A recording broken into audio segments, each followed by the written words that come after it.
Muchas gracias a todos por venir. Thank you everyone for coming. Good evening, everyone. My name is Camilo Godoy. I am a sociologist from the University of Chile, MA in International Studies, and I am also a professional worker here at the university. And I'm here with my comrade, Paula Escobar. Paula, nutrition and dietetics student here at the University of Chile in my 4th year. Excellent. We would like to begin by acknowledging that the land in which we get together is the occupied territory of the Mapuche people, because today we're talking about colonialism and genocide, so it's proper to say that. For the people who don't know, at the University of Chile still has academic agreements with two Israeli institutions, the Hebrew University of Jerusalem and the University of Ben Gurion, as well as in the case of comrades from other Chilean universities. So today we have a very special guest, Maya Wynn. Thank you for joining with us. Maya Wynn is a Killian postdoctoral fellow in the Department of Anthropology at the University of British Columbia. Her scholarship broadly investigates how settler societies and global systems of militarism and policing are sustained, with a particular focus on the reproduction and export of Israeli security expertise. She has received support for her research from the National Science Foundation, the Social Science Research Council, and the Killian Laureates Trust. Today, Maya will share her perspective in a conversation titled Academic Agreements with Universities in Israel, Debating False Neutrality.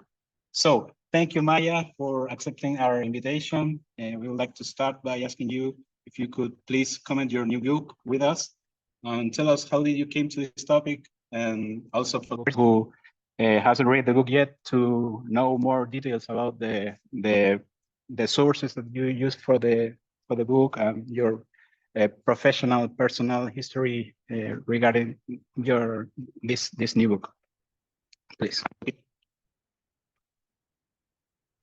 Hi, can everyone hear me all right? Yeah, okay. So thank you so much, Camilo and Paula, to all the organizers. Thank you also to the interpreters who will be working hard this evening. I regret my Spanish isn't good enough to deliver this talk in Spanish, so we're gonna have to go with English. But thank you. I'm joining today also from the traditional, ancestral, and unceded lands of the Musqueam people, where I'm a postdoctoral fellow at the University of British Columbia. And it's really wonderful to be in conversation. This is my first conversation since publishing this book in Latin America, and I'm very excited to be in conversation with student and faculty organizers from the University of Chile this evening. So thank you so much, everyone, for joining us. This conversation is important, and I'm very grateful to all of the organizers who made it possible, because it is an urgent conversation. We are now 10 months into the genocide in Gaza. And as students, faculty, and staff in the international academic community discussing our role and the role of universities, and our universities in particular, in continuing to enable Israel to act with impunity is incredibly urgent. And so I'm here to speak to one piece of this, which I investigate in my recent book that just came out this February, Towers of Ivory and Steel: How Israeli Universities Deny Palestinian Freedom. I submitted this book to press when Gaza's universities were still standing, not yet reduced to rubble. So I hope that everyone here knows that Israel has targeted and devastated every single Palestinian university in the Gaza Strip: medical and engineering laboratories, training courtrooms for the faculties of law, assembly and graduation halls, rich collections of rare books and art pieces, and archival and archaeological artifacts. These have all been completely destroyed. Decades of Palestinian faculty and student academic and also political life instantly wiped out by Israel. So what we are witnessing is not only a genocide, but what Karma Nabulsi and Palestinian intellectuals have called scholasticide. It is not only an attempt by Israel to eliminate the Palestinian people, but also to erase centuries of knowledge, culture, and history central to who they are as a people. And this war on Palestinian education did not begin now. It has been waged for over 76 years. And this is because Israel has always understood Palestinian education as a threat to its rule and has targeted it at every turn. And while we often tend to think about militaries and policing apparatuses and weapons corporations as the primary drivers of these forms of colonial violence, there are other types of institutions that are actually no less central to sustaining it.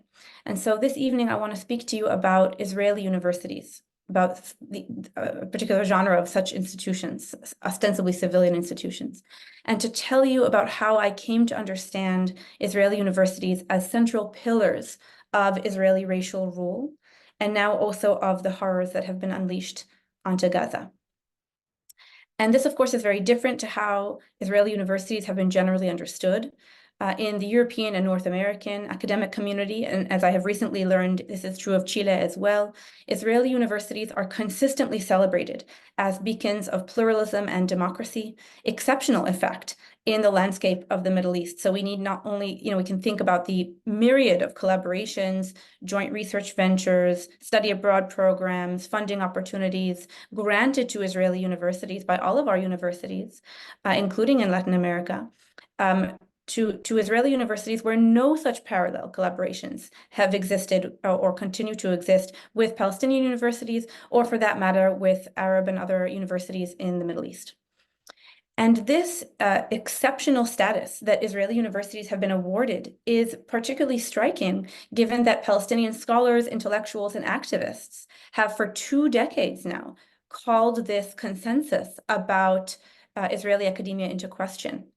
PACB, which is the Palestinian Campaign for the Academic and Cultural Boycott of Israel, first came together to issue its call to boycott Israeli universities 2 decades ago. And this is on the basis of what they contended was their complicity, and I'm quoting, with Israel's system of oppression against Palestinians. And so I really came to research and to write this book to answer this question posed by Palestinian civil society, which is quite simply, are Israeli universities complicit in the violation of Palestinian rights? And to answer this question, I set out on a journey over several years. I began to investigate what this complicity might look like, what shape it takes. I went into Israeli state and military archives to look at official state documents. I spent months browsing through collections of articles and government reports on published master's and doctoral theses in the libraries of Israeli universities and the Israeli National Library. And I'm also trained as an ethnographer, and I set out across the campuses of Israel's 8 major public universities, not only to speak and to accompany Palestinian student organizers, but also to interview Palestinian and Jewish Israeli faculty, and to observe for myself classes and discussions and protests. And what I found over the course of this research is that Israeli institutions of higher education are deeply implicated in Israeli colonialism and apartheid, and must be understood as settler universities. And here I'm following indigenous scholars of education who for a long time have been theorizing the settler university. But what I mean by that in this context is that Israeli universities are embedded in the infrastructure that sustains Israeli society as a settler society.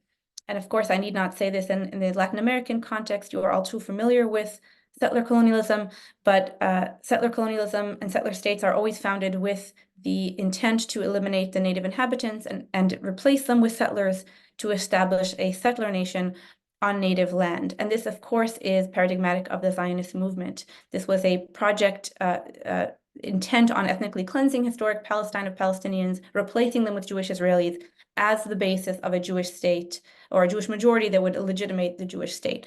And in the early decades of the Zionist movement, this project was openly called the colonization of Palestine. They did not shy away from this terminology until the establishment of Israel, when the state renamed this very same program Judaization. So it is important to pause. Judaization is not a term coined by left academics. Judaization is the official terminology of the Israeli state itself. And what Judaization is quite simply the twinned project of shrinking lands in Palestinian possession, interrupting Palestinian territorial contiguity, while at the same time expanding Jewish settlement across historic Palestine and facilitating the unidirectional transfer of land ownership from Palestinians to Jewish Israelis. This is Judaization. And because from the very beginning, Israeli universities have been absolutely central to this project. So before the state was even founded, the Zionist movement founded universities, 3 universities, as state-building institutions. Hebrew University was the first. It was established in 1918 as the center of the formation of a new collective, a new Jewish Zionist nation. And it was strategically built on the remote outpost of the apex of Mount Scopus to stake not only symbolic, but also material and political claim to the entire city of Jerusalem for the Zionist movement. Shortly thereafter, the Technion was established in Haifa and the Weizmann Institute in Rehovot. These were founded in the 20s and 30s, and they were established to advance the scientific and technological development of Israel as a Jewish state. And in the lead up to the 1948 war, these institutions were directly recruited by to support Zionist territorial expansion. And they were recruited by the Haganah militia. This was a leading militia of the Zionist movement that later became the foundations of the Israeli military. And the Haganah established a science corps, which operated bases on all 3 campuses to research and refine military capabilities. And faculty and students themselves participated in the development and manufacture of weapons and supported Palestinian expulsion, including through the deployment of biological weaponry to poison their drinking water. And then in the 1960s, as Israel's Judaization expanded on new frontiers, new universities were built as regional outposts to anchor these land grabs. So in the Galilee, which is the only region within 48 that's still within state borders, that still had a Palestinian majority after the Nakba, the mass expulsion of Palestinians, of course, in 1948 that led to the establishment of the Israeli state. In the largest city in the Galilee, Israel built the University of Haifa very explicitly to anchor regional Judaization efforts. Likewise, in the center of the Nakab, this is what Israel calls the Negev. It's the southern, more arid desert region, historically most sparsely populated by Jewish Israelis. Israel built Ben Gurion University as a way to pull more Jewish Israelis from the central cities to the south to replace Palestinian Bedouins. And then post-1967, Hebrew University Mount Scopus expanded its campus onto the lands of Isawiya and other neighboring Palestinian communities in occupied East Jerusalem. And the latest university to be accredited is Ariel University, built in the illegal settlement of Ariel in the heart of the occupied West Bank. And this was established very explicitly as a way to pull more Jewish Israelis from the Tel Aviv metropolitan area to the West Bank as settlers and to establish facts on the ground and grow and legitimize this illegal settlement project. So really in the book, what I show is that Israeli universities for over a century have been planned, designed, and built as pillars of regional demographic engineering. And in the years since, maintaining a military occupation of the Gaza Strip and West Bank, including East Jerusalem, differentially ruling Jewish and Palestinian citizens of the State of Israel, of course, as well as Palestinian subjects under military government, this governance has required new and expanded capabilities for the Israeli state, and universities immediately stepped in to offer research and expertise to sustain Israeli apartheid. All Israeli public universities offer their facilities, their faculty, and their expertise for Israeli military training, advancing the career development of soldiers and security state personnel through a program called Atuda, which is Hebrew for academic reserve. These are specialized degree-granting programs for soldiers run by the Israeli military, the Ministry of Defense, in collaboration with weapons manufacturers and the administration for the development of weapons and technological infrastructure. And the Atuda program was designed to offer the Israeli military a cadre of highly educated and specialized soldiers amidst what is otherwise a draft of high school seniors. On other corners of campus, faculty and students continue to work to develop weapons. Israeli universities actually birthed Israel's largest weapons producers and global exporters, companies like Rafael, Elbit Systems, Israel Aerospace Industries. These were birthed by the Israeli Academy, and Israeli universities continue to serve as critical laboratories for the technologies and weapons that are developed and tried against Palestinians, occupied Palestinians, before they are sold abroad as battle-proven. diverse academic disciplines, including archaeology, legal studies, ethics, criminology, Middle East studies. These are just some of the disciplines that I chose as case studies for the book, but I could have chosen any number of other disciplines because this is endemic in the Israeli Academy. Dominant paradigms and entire disciplines have for decades been producing expertise for the Israeli state, subordinating their knowledge production to its requirements, and expanding their own scholarship and fields through this collaboration with the Israeli government, the Israeli military government. So when we speak about the structural complicity of Israeli universities in Israeli settler colonialism, in apartheid, these are some of the things that we are talking about. And then what of Palestinian students in Israeli universities? When we are campaigning for BDS, and I understand this is also the case in Chile, we often hear from Israeli universities and their Zionist supporters that the academic boycott would actually harm Palestinians in the Israeli Academy. So let's address this question head on and really contextualize what are the conditions faced by Palestinian students and scholars in the Israeli university system. So let's begin with the foundational problem, which is that the very right of Palestinian citizens of Israel to an education, and certainly to higher education, has been far from consensus in Israel. When Palestinian citizens were themselves under military rule, so this is important to note, between 1948 and 1966, Palestinians who remained within Israeli state borders, many of whom would later be granted citizenship, they were themselves under military government. And during this time, the Israeli state debated whether providing Palestinians with an education, with higher education in particular, would ultimately aid in their assimilation into the Jewish state and facilitate their acceptance of the Zionist project, or to the contrary, would it actually further politicize them?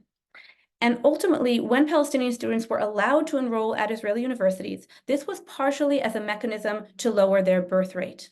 Okay, so is the Israeli government believed that granting Palestinians a right to higher education would ultimately aid them in winning their demographic battle. So even the very entry of Palestinian students into the Israeli universities was part of the demographic calculus of the Israeli state. And this story of how Palestinians entered the university, they were at the time, certainly they were under the military government, they were closely surveilled and monitored as screened for radicalism, as it were, and the Israeli state collaborated closely with Israeli university administrators to police them on their campuses. This has long afterlives. What I found, and I'm following here not only Palestinian scholars, Palestinian civil society organizations and civil rights organizations, but also my own research corroborated this. Israeli universities continue to curtail Palestinian students at every point in their educational journey, from the manipulation and discrimination of admissions, physical access to campus and to dorms, the design and sanctioned use of university space. In all of these ways, Palestinian and Jewish students are categorically governed differently in the university. And as Palestinian students mobilize, and increasingly so, for liberation on Israeli campuses, university administrations are summoning them to disciplinary committees, refusing to authorize any of their events, and suspending their student groups, and of course, calling on the Israeli police and Shin Bet, the Israeli security agency, to arrest them, sometimes from their own campuses. And so this long-standing repression of Palestinian politics and the Palestinian identity itself in Israeli higher education has only escalated over the last 10 months. Most recent statistics, over 160 Palestinian students just in 10 months alone have faced disciplinary action, 34 of them suspension or expulsion. Several students were arrested, interrogated, and even indicted by the Israeli police for images on their social media. Students have been strip searched, humiliated, abused, and detained in overcrowded cells. But it is not only students. Professor Nadia Kevorkian, a courageous and luminary Palestinian scholar who studied at Hebrew University, who studies Israeli colonial violence and has always been uncompromising in her research and analysis, has been harassed for years at the university.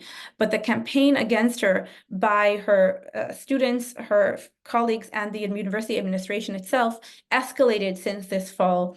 And it escalated so that she was ultimately suspended in March by the university, a suspension that was reversed later on solely due to international pressure. and to calls to boycott the Hebrew University as a result. But by then it was too late, and the campaign of incitement against her that the Israeli public has been waging, but that the university was central to, already caused the police to arrest and interrogate her. So her books, her works in progress were seized by the police. She was detained and kept under harsh conditions, and is now being accused of incitement against the Israeli state on the basis of her critical research into Israeli colonial violence and her expression against the genocide. This investigation against her is still ongoing. And I mention this because it is very important to continue to follow Nadira's story, because it is only international visibility that will keep her safe from the Israeli state. In the occupied Palestinian territory, Israel's war on Palestinian education has also escalated. Palestinian universities in the occupied West Bank, including East Jerusalem, have always been, but are continually raided. Students are abducted by the Israeli military, detained for months without trial, while being subjected to torture. There are now faculty, students, staff of Palestinian universities languishing in Israeli military prisons as we speak. And of course, in the Gaza Strip, every single university has been targeted and destroyed by Israeli bombardment or controlled detonation. This has left over 90,000 university students with no physical university to attend. Not one, and this cannot be said enough, not one Israeli university administration at any point over the last 10 months has called on the Israeli government to cease the bombing of Palestinian universities and the utter decimation of Palestinian higher education. And this is not coincidental, because Israeli universities not only sustain Israeli settler colonialism and apartheid, they are themselves actively supporting this genocide. Israeli universities have enlisted their institutes, their courses, their resources to produce Hasbara, which is Israeli state propaganda, to defend Israel from international criticism. They have been producing legal scholarship to shield Israel from accountability for its war crimes, and they all mobilized against the case brought by South Africa to the ICJ. They are training soldiers, and they are developing weapons that are now used against Gaza. They are granting special benefits, scholarships, and even university credit to reserve soldiers returning from Gaza to their classrooms. And they are, of course, as I mentioned, punishing students and faculty, particularly Palestinian, who dare to speak out. Israeli universities are complicit in this genocide. And our own universities, all of our universities which support and legitimize Israeli universities, are therefore implicated. But this, of course, gives us an opening to effectively intervene. We have tremendous amount of power. We can hold, as many are doing across the world, including in Chile, we can hold our own institutions accountable to the values that they claim to uphold. And together we can join the movement to remake higher education for liberation. Because as Palestinian scholars and intellectuals and activists have taught us and have reminded us for 2 decades now, there absolutely is no academic freedom until it applies to all of us. So thank you so much. I want to turn it back to Camilo and Paula. Yeah, it was very clear exposition from your part. I think that it's very exciting for us, your approach. Sometimes it seems that the academic authorities from our universities state that there is a genocide ongoing, but this genocide doesn't apply to the Israeli institution or national institutions, and it's something it's very strange for us to understand. So some academic authorities at our university have indicated that maintaining links such as academic agreements with Israeli universities is positive, and that it can be a positive incentive for knowledge. How would you respond to that argument?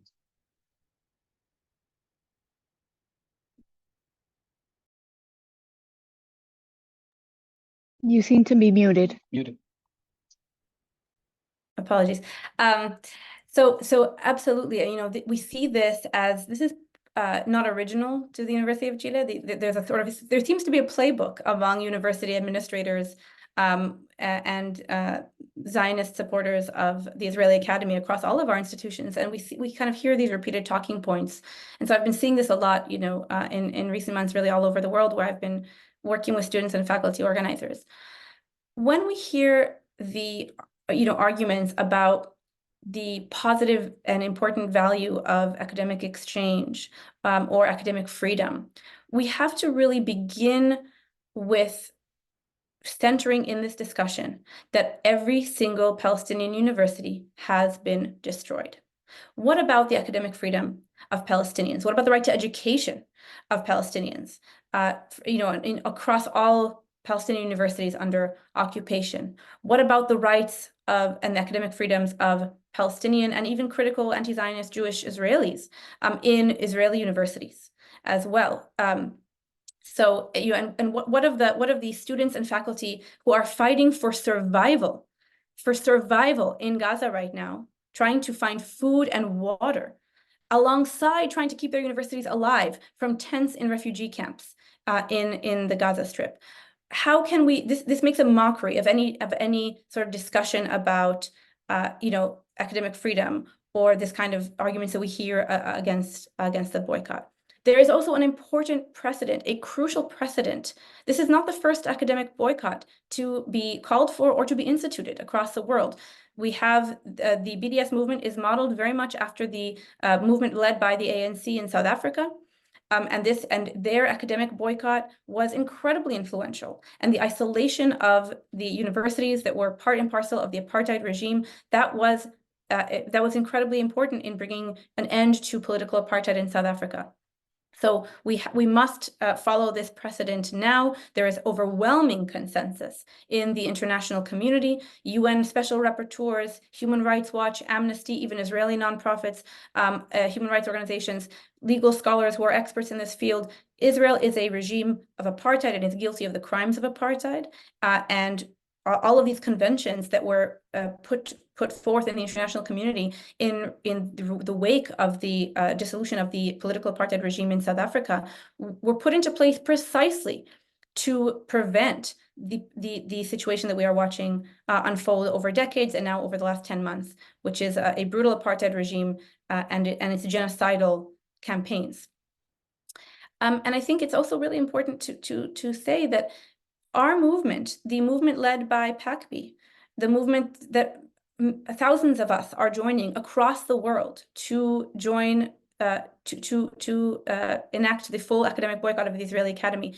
This is the only movement for real academic freedom for all who live between the Jordan River and the Mediterranean Sea, right? So international pressure is the only way to remake to decolonize, to begin to decolonize higher education in the Israeli university system, and to hold the Israeli universities accountable for being a pillar that is now sustaining not only settler colonialism, not only apartheid, but now genocide. So this is the bare minimum that what we owe our Palestinian colleagues to do at this moment is to join this movement. But again, this is the movement. Anyone who is concerned with academic freedom, real academic freedom, you must join the call.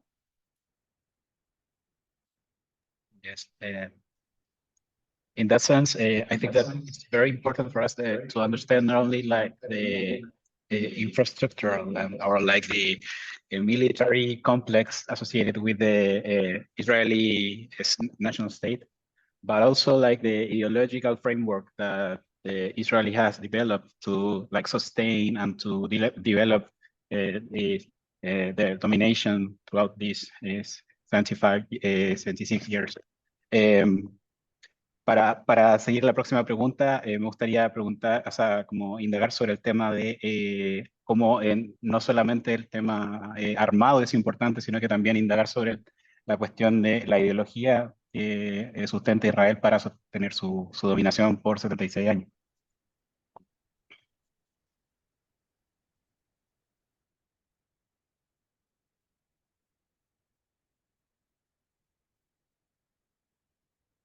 Yes, absolutely, and I think that's so important, Camilo, and thank you for raising that. And I think I want to begin by also reminding everyone that the call for the academic boycott is actually the foundational call of the BDS movement, right? So the full call for boycott, divestment, and sanctions was issued by the Palestinian Boycott National Committee in 2005. A full year before that, PACB issued its call for the academic boycott. And so in the Palestinian analysis, Israeli universities are absolutely central. They are a key pillar of the regime.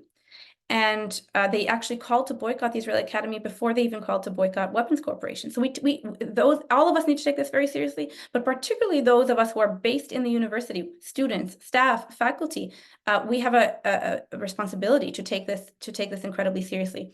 And this kind of speaks to your point, which is, why is it that in the Palestinian analysis, are Israeli universities so central? And the question of legitimacy here, I think, is an important one, and ideology and the manufacturing of consent. All of these things are very important, and thank you for raising them.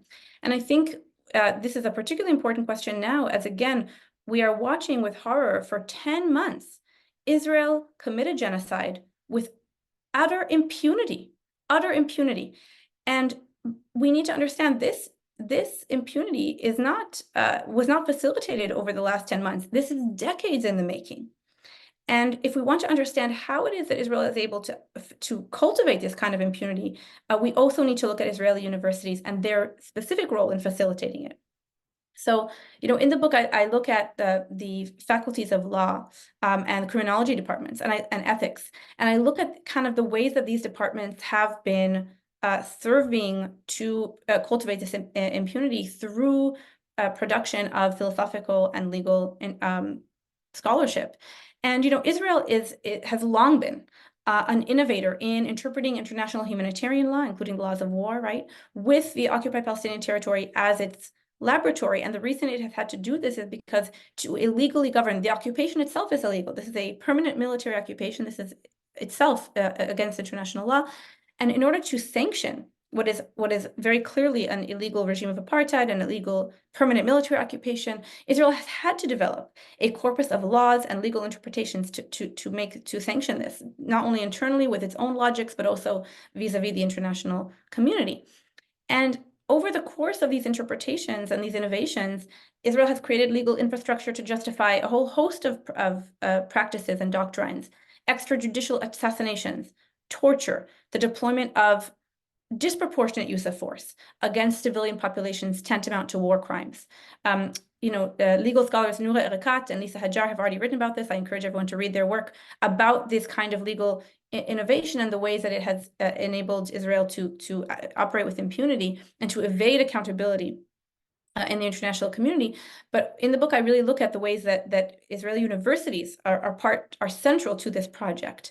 So, and that this innovation actually takes place in the faculties of law, in Israeli university campuses, through collaborations of Israeli academics, legal scholars, ethicists, and others with leading Israeli military personnel, and how this has been possible. And we saw this again, I mentioned this earlier, in the way that Israeli universities mobilized against the South African petition to the ICJ, accusing Israel of committing genocide. In Tel Aviv University and other sites, Israeli scholars came together not to debate, Israeli legal scholars, not to debate whether or not the case had any merit and whether or not Israel was in fact committing genocide, which you don't actually need to be a legal scholar to see that, but they did not debate that. That was not what was on the table. The question that was on the table was, how do we shape international opinion to have the ICJ rule in our favor, in Israel's favor, right? And so this was done through thinking about ways to sway the opinions of leading legal scholars, but also working on the media angle and doing hasbara, right? Israeli state propaganda, and all of these ways and what are the ways to curate and to actually shape the evidence that had been laid bare by the South African legal team. How is there a way to shape or reinterpret the evidence so that Israel will not be found guilty of committing genocide? So this is just one more recent example of the ways that Israeli universities serve to legitimate what cannot be legitimized, right? Like settler colonialism, apartheid, and now genocide.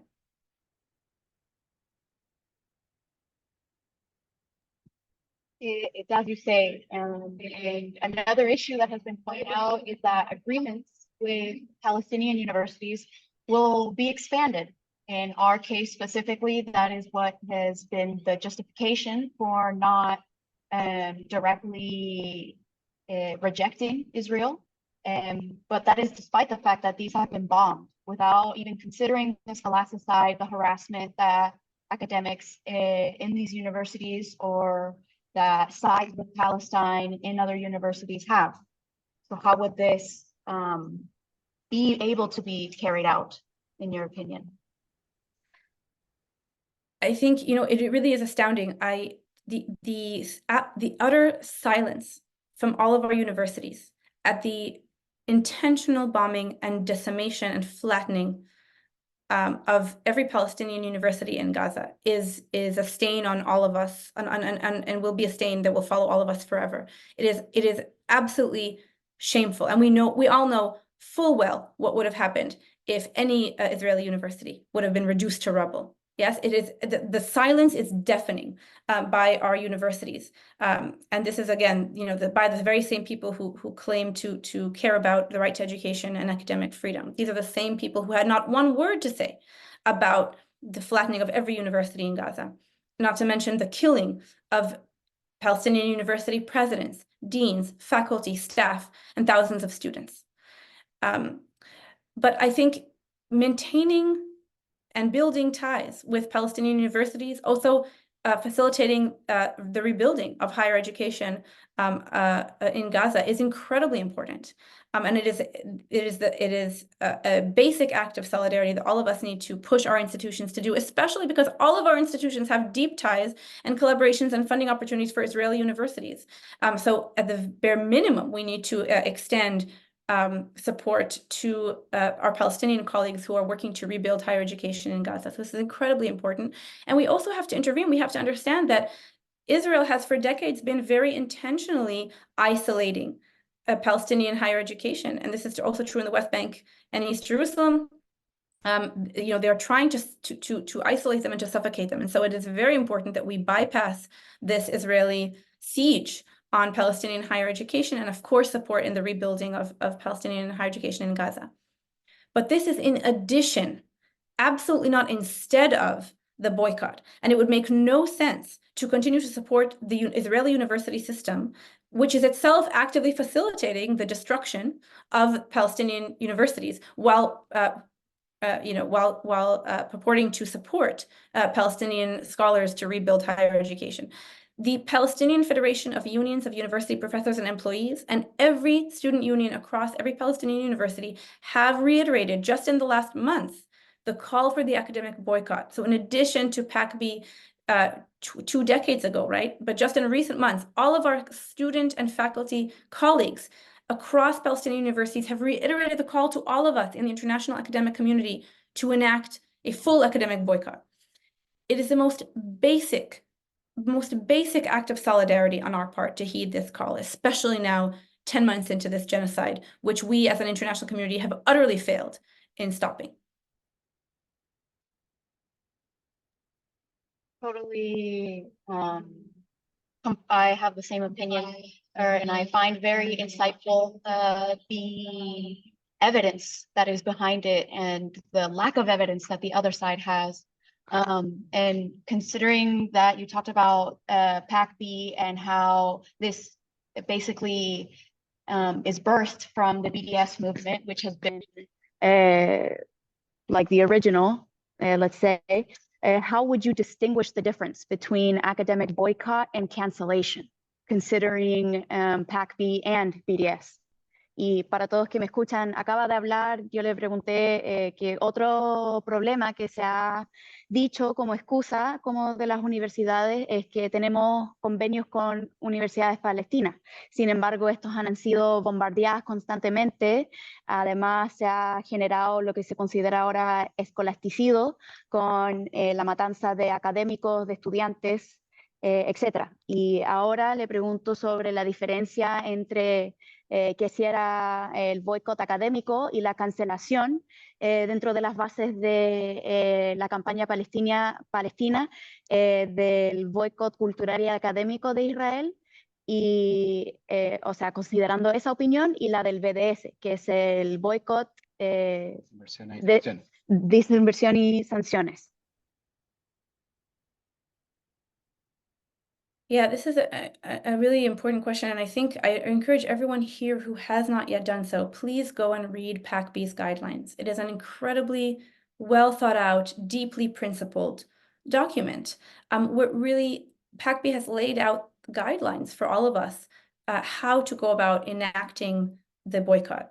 And this boycott issued by, the call to boycott issued by PACB is a targeting of Israeli institutions, not individual scholars. It is a targeting of Israeli institutions in order to hold them as institutions accountable and to address their structural complicity in Israeli settler colonialism and apartheid.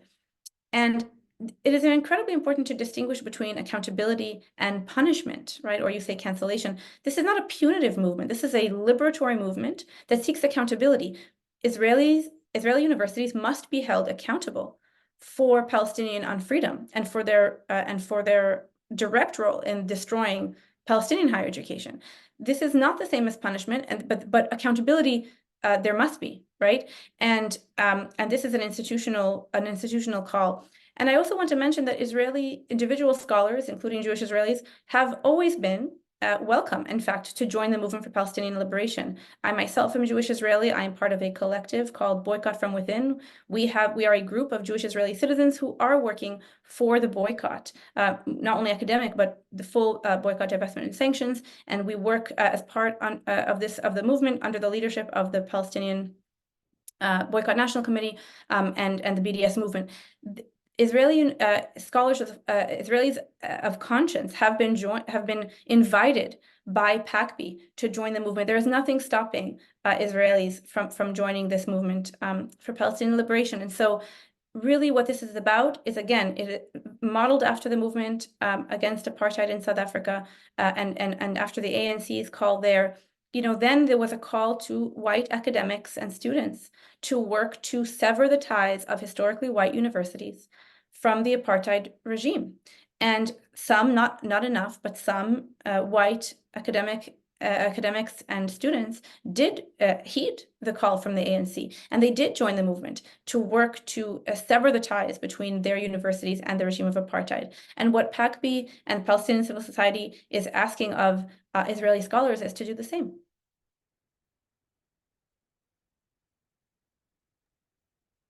Absolutely. And how do you see the existence of dissent in Israeli universities that could possibly be part of this PACB movement, or that should be part of this PACB movement? And is it possible to carry out an attitude of resistance in both the theory and practical forms of occupation within these Israeli universities, like just the possibility? So PACB's one of the things that I think has always been so powerful about PACB's analysis is that it has always been about structure. So it actually does not matter really on a broad level who inhabits the Israeli universities, as long as they are structurally complicit in apartheid and settler colonialism. That said, Israeli universities could not serve the state, could not serve Israeli apartheid in the way that they do without the support and active labor of the overwhelming majority of their faculty, staff, students, and administrators. And that is very much the case, and we are seeing this now in the ways that universities are tripping over themselves to support the Israeli state and the Israeli military in facilitating this genocide in all of the ways that I mentioned. So this is, unfortunately, Israeli universities, no universities in Ivory Tower. This includes Israeli universities. They are embedded in Israeli society, and the opinions in Israeli universities mirror pretty much those in Israeli society at large, which is our genocidal opinions, right? So Israeli university, the overwhelming majority of those who inhabit the university system are not only, in theory, collaborators with this genocide, but themselves are actively working to facilitate it through their own institution. And really the question for me is, until when are Palestinians supposed to wait for this hypothetical Israeli left to join their struggle for liberation, right? There is no historical precedent. And this has to be said. We are all students of history here. There is no historical precedent for colonizers willingly participating in decolonization without some form of external pressure, right? There's just not a single case in history where that has happened. And so Israel will not be an exception to this, right? And so and the last, if nothing else, the last 10 months have proven this. BDS is this international pressure that we need. It is the only way to compel Jewish Israelis to join the movement for Palestinian liberation. In addition to the fracture of those of us who have already, we must immediately enact international pressure in order to push all Israelis to recognize Palestinian rights, and of course this is most immediately to enact a permanent and lasting ceasefire and to end this iteration, this genocide, this iteration of a 76-year project of ethnic cleansing.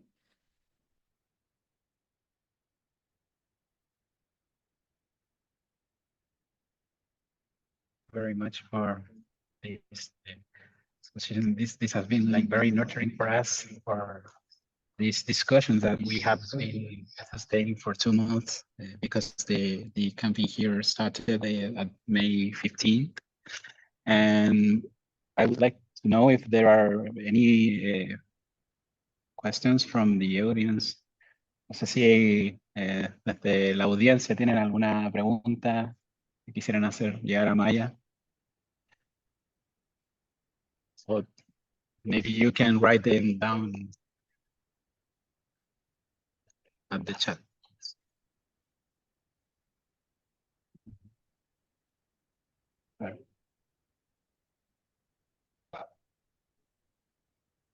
Acá contestamos una pregunta y luego pasamos a Ana, que también levantó la mano en eso.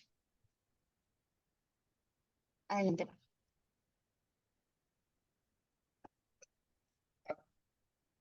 La importancia que ella ve en el uso del movimiento estando en universidades, o si el discurso tiene que ver un poco con la realidad que vive cada país respecto a lo que a cómo enfrentan el estado. Todo eso que justamente por las pobres, o sea, de la señora Rosa, que tratan de responder una cierta realidad nacional que está ubicada con el feminismo, donde ella se expone, en los derechos humanos, donde ella se expone, en la disidencia de las gobierno, donde ella se expone, y otros discursos políticos que tienen que ver con la realidad nacional. Si el movimiento debe alinear su nacional, que falta un poco de usted, o si ella recomienda que los movimientos están organizados se adapten un poco a la realidad de el país, justamente para que excusas todo que da la señora pueda darse en un ambiente universitario, donde ella trata políticamente algo de una unidad académica.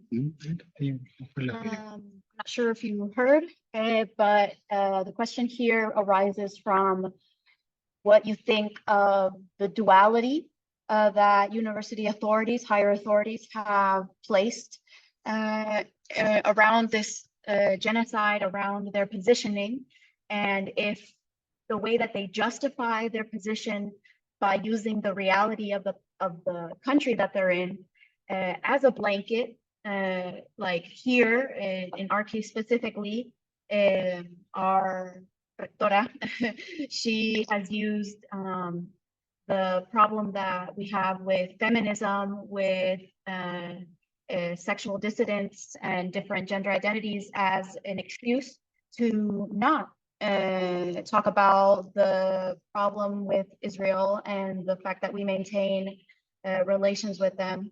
Has used it as a they're over there and we're over here type of excuse. What is your point of view of this duality, of this kind of escape mechanism? I think I'm not familiar with the specifics of your rectora, but it sounds interesting as a way to evade responsibility. The Palestine exception is a global problem. It's particularly acute in the West, certainly in North America and Europe, but it is, as the Chile case illustrates, it is not just confined to North America and Europe. It is astounding what the dehumanization of Palestinians for decades has done to our discourse, including in the university system, and the erasure of Palestinian critique, of Palestinian thought, of Palestinian writing. And this has led us to this point where our own universities are actively, directly complicit in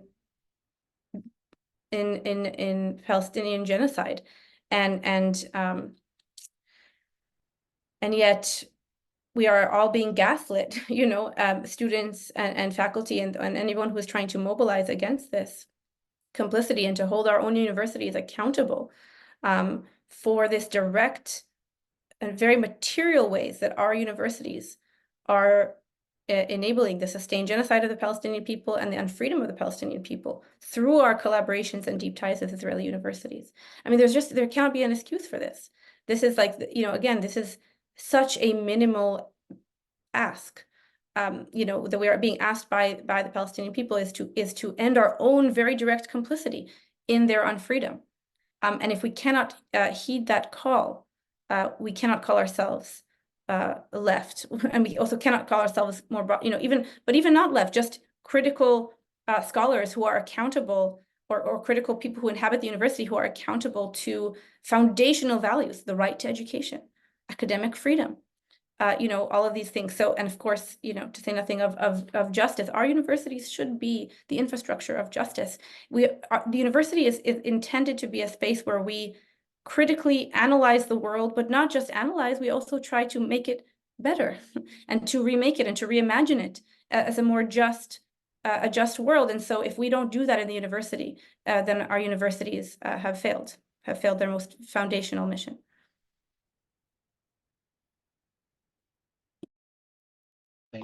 Yes, I think that I had mentioned too, like, what would you say that it could be like the main strategy for the university movements from countries that maybe their academic authorities are not very aligned with or not very concerned about what is going on with the genocide. What would be, in your opinion, some kind of strategy to go towards that goal of supporting Palestinian liberation? I think the student encampments and the student uprising across the world has been incredibly inspiring. I think we all need to follow the student leads here, and really they are leading all of us to fundamentally reimagine the university. I think it's so inspiring to see students contend with the erasure of Palestinian critique and Palestinian writing from their syllabi and from their institutional libraries by building their own libraries, by designing their own syllabi and political education materials, by compelling faculty to actually integrate Palestinian critique and writing into the university canon. That's one really important thing that's come out of this uprising and that students are leading us in doing. But also students are leading us in really taking seriously, and this is, again, they're following PACB's analysis, which has illuminated not only the complicity of Israeli universities, but all of our universities in colonial violence.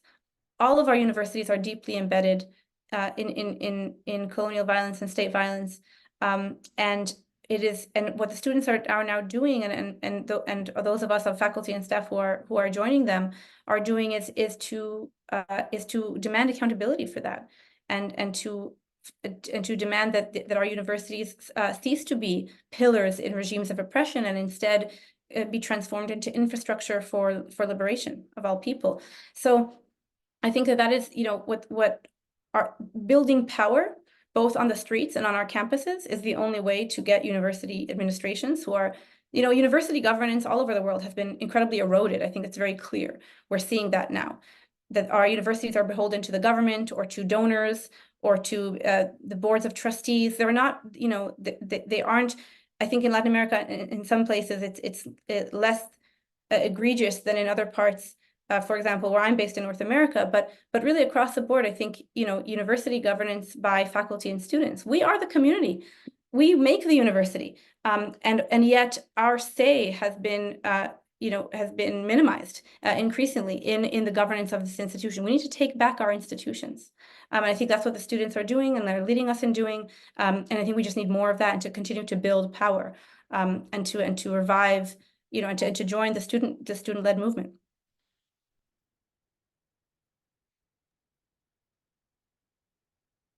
Thank you. Yes, so now we have another question by Ana Figueiredo. And también decir que, Nicola, vemos que tienes la mano levantada, solo que vamos primero con esta. Maya mentioned some specific scientific areas that contribute to the development of technology and also law, and that support Zionist efforts. But Anna wonders how you look specifically at the role and work of social sciences, and especially Israeli social scientists who currently work on what they like to call an intractable conflict by analyzing things like contact, reconciliation, and its benefits, while also not acknowledging the power asymmetries between Israel and Palestine, and what you would think their role should be if we were to consider social sciences to be concerned with positive social change. Solamente reseñar un poco que la pregunta que nos hace Ana Figueiredo tiene que ver un poco con cuál es el rol, según Maya, de las ciencias sociales, en particular de las ciencias sociales viniendo desde instituciones de Israel o desde académicos, producida desde, digamos, desde este espacio que vendría a ser el Estado de Israel, y cuáles vendrían a ser como las desigualdades que podrían reproducir o las resistencias que se podrían liberar desde allí también, a partir de esas disciplinas.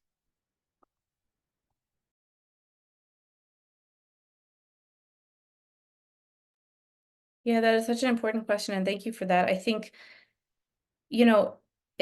it is absolutely correct what you're saying, that Israeli social sciences and Israeli institutions of higher education more broadly are participating in this Israeli state propaganda effort, both internally and in terms of facing the international community. So we're seeing, for example, right now there's utter panic in Israeli universities about the growing traction of the academic boycott. And so Israeli universities are now mobilizing, producing new materials to narrate what they, to narrate their own institutions in a way to counter the boycott. And one of the things that they're really putting forward, and this speaks to your question, is this idea that that Palestinian students are thriving at their universities and that they're so multicultural, etc. And again, this is, really, it is egregious that in a state that is really fully recognized across the world as a state of apartheid, that is now for 10 months committing genocide, the Israeli universities and scholars dare to portray their universities as some sort of beacon of multiculturalism, or Israel as a democracy, more broadly. And so I think what we as scholars who of course, and as critical thinkers, as students, people who see the reality, who understand the colonial nature of the Israeli state, the regime of apartheid that it operates, and of course now the genocide that we have all witnessed unfold for 10 months now, it is absolutely essential that we contend with this Hezbollah, these propaganda talking points in a really direct way. And you were right that social sciences have been participating in this whitewashing and in using these kind of language, the language of conflict, the language of reconciliation. They'll reach for all sorts of paradigms without contending with a core issue that Palestinian scholars, students, civil society organizations are demanding of us to contend with, which is Israeli settler colonialism as the core found and Zionism as the core the core infrastructure that has led to this of this injustice, and of course apartheid and genocide. So it is really interesting the ways that Israeli academics, including in social sciences, sidestep the very academic and political frameworks that Palestinians bring forward, Palestinian scholars, but also Palestinian civil society more broadly, which is, again, that of settler colonialism, contending with Zionism, apartheid, genocide, and instead choose to still operate in their own world of frameworks such as conflict resolution and all of these, whitewashing mechanisms to obfuscate what is so very clear.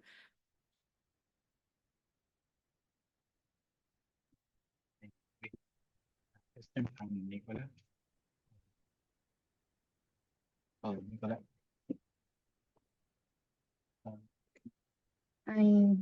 Para que saques el muteado. Could you mute yourself, please, Nicola? Hola, No ¿me puede hablar. escuchan? Sí. Ya. Sí. Mira, en la década del 70, las universidades latinoamericanas recibieron delegaciones de la Universidad Hebrea de Jerusalén que buscaban unir a todos los departamentos de investigación técnico-científico de todas las universidades de América Latina a un centro que tenía su sede en la Universidad Hebrea, donde la gente iba enviando todos los últimos adelantos, descubrimientos, investigaciones que iban haciendo, y al mismo tiempo las universidades podían solicitar información sobre un tema determinado a la Universidad Hebrea. ¿Qué es lo que ocurría con esto? Que las universidades pedían, por decirte, información sobre transistores, y claro, la Universidad Hebrea le decía, mira, sobre transistores tenemos esto, pero la Universidad Hebrea recibía todos los conocimientos técnicos y las investigaciones técnicas de todo el mundo.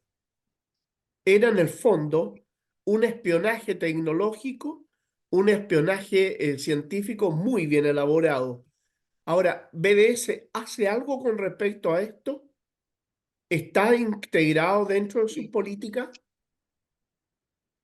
Gracias.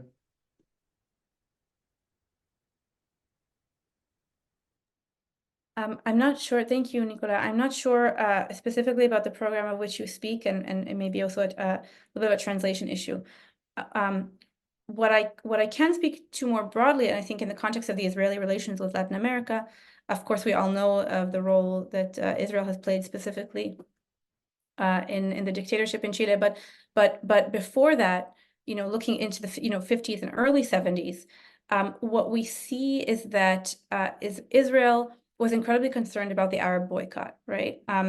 And there was, Israel was formed at a time of global decolonization, third world alliances, and there was a broad support across the decolonizing world for the Palestinian cause. And Israel was incredibly concerned about this, and already in the early 50s instituted a whole host of programs and collaborations with states across Latin America, Asia, and Africa to interrupt these solidarities with the Palestinian cause precisely at the moment of the height of decolonization.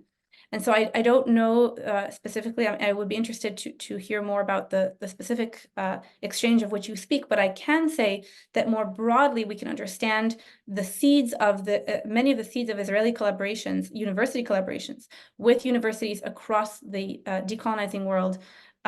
In that moment, we can locate that at that moment, and Israeli universities alongside a whole host of other, both civil society institutions, but also the military, we're all participating in this broad effort to undermine and to undercut solidarity with the Palestinian people at this time.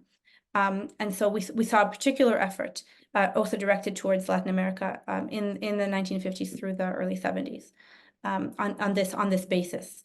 So I don't know if that directly speaks to your question, but I do think it's important to always think about the ways in which even things that may appear, of course, everything is political, but even things that may appear purely scientific or academic exchanges. There's a broader context to this, which is the ways that the Israeli state has needed to legitimize itself and to legitimize the Zionist project, and the project of Palestinian expulsion and ethnic cleansing and unfreedom for decades now. And universities are one of the institutions through which they have done this, through some of the many institutions through which Israel has facilitated its international ties to interrupt solidarity with Palestinians.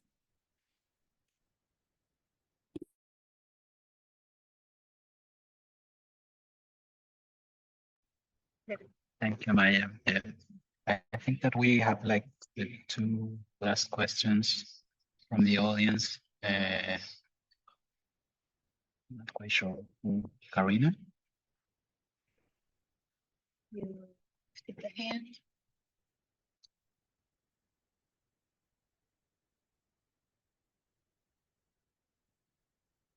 Karina, please, could you talk? Karina, ¿podrías hablar? ¿Es que aún tienes tu pregunta?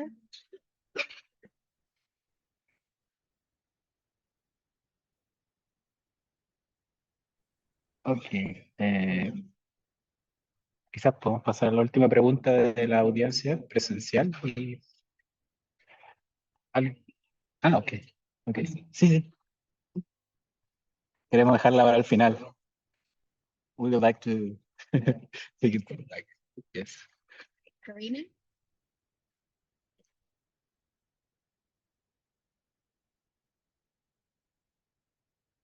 If you would unmute, you should be able to. Karina N.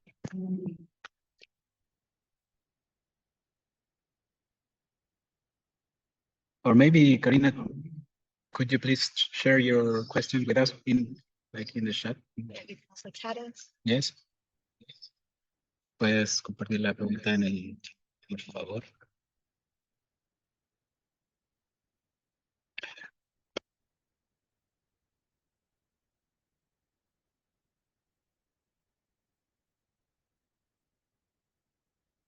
¿Alguien del público quisiera hacer alguna pregunta?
Ujú.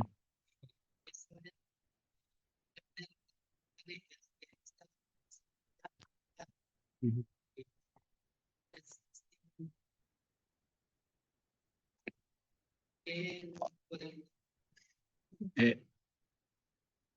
Por tiempo, creo que fusionamos las dos preguntas y estamos, porque tiene que ser a... Ya, no hay problema.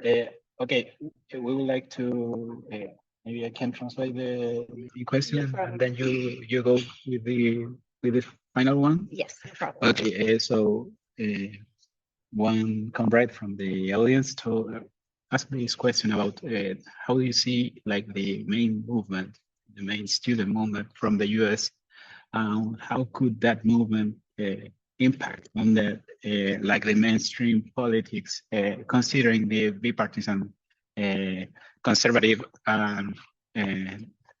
Republican and Democratic like pattern. And also for like the final question, Paula.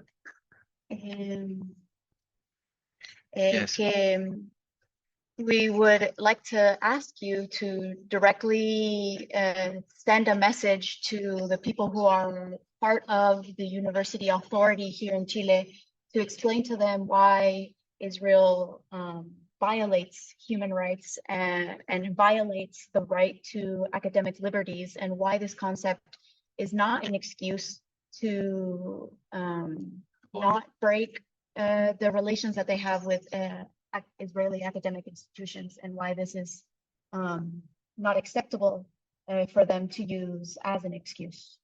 I got doing a fusion of these two last questions that we have. Thank you for that. So I think, you know, starting with the first, starting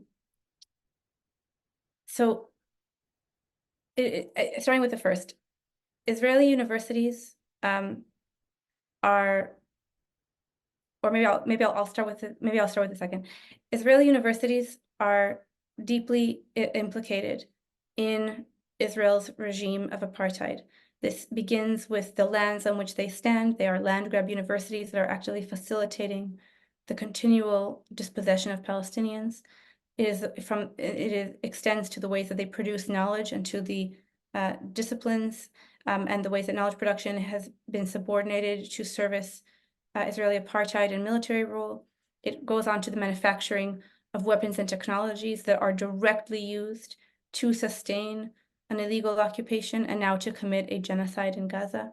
And so, you know, in all of these ways, Israeli universities are deeply and very directly, very materially complicit in Palestinian unfreedom and now in the genocide of Palestinians. But more broadly, they have always been central, they have been a pillar of Israel's project of ethnic cleansing. And so for those of us inhabiting any university abroad that is sustaining and legitimizing and funding the Israeli university system, that makes all of us implicated. And so especially, this is always true, but especially now over the last 10 months of a genocide, has never been more urgent for us to all heed the call from our Palestinian colleagues, from Palestinian scholars and students, but from Palestinian civil society, to join the movement, to the global movement, to create the international pressure that we need, not only for Israel to begin to cease to operate with impunity, but also to begin the process of decolonization. This is not optional. The Zionist project must be disintegrated, but it begins we need decolonization, and we need freedom and equality for everyone between the river and the sea, and that is what is going to happen. And the question is, will our universities, will the University of Chile, will other universities be the last to join this movement, or can they be at the forefront of the movement for freedom, and for Palestinian freedom and for freedom more broadly? Because this is not, none of us are free, and when Palestinians are not free, and so, you know, this is incredibly incredibly urgent. And in terms of the U.S. university system, you know, yes, the U.S. university system is uniquely complicit in that the Israeli tenure system and the funding structures and the legitimacy, the Israeli university system is, of course, very colonial, so it is very West-facing. And so it is very dependent upon particularly European, but even more so North American and particularly United States funding and opportunities to sustain itself. But this is also true of all of our universities, including University of Chile. So every one of us who is inhabiting a university that has ties to the Israeli system has actually a tremendous amount of power. And this is despite our governments, and certainly even the United States government, which is the enabler and funder and arms provider for the Israeli state. There is still a tremendous amount of power, because if we take seriously the PACB's analysis, and I think that we should, and we take seriously their analysis that the Israeli university system is a pillar of apartheid regime, if we manage to destabilize that pillar through the academic boycott, that is incredibly effective for the disintegration of the entire regime. And so I think, you know, we need not wait for our governments to act. We actually have tremendous amount of power as students, faculty, and staff at our own universities through the boycott.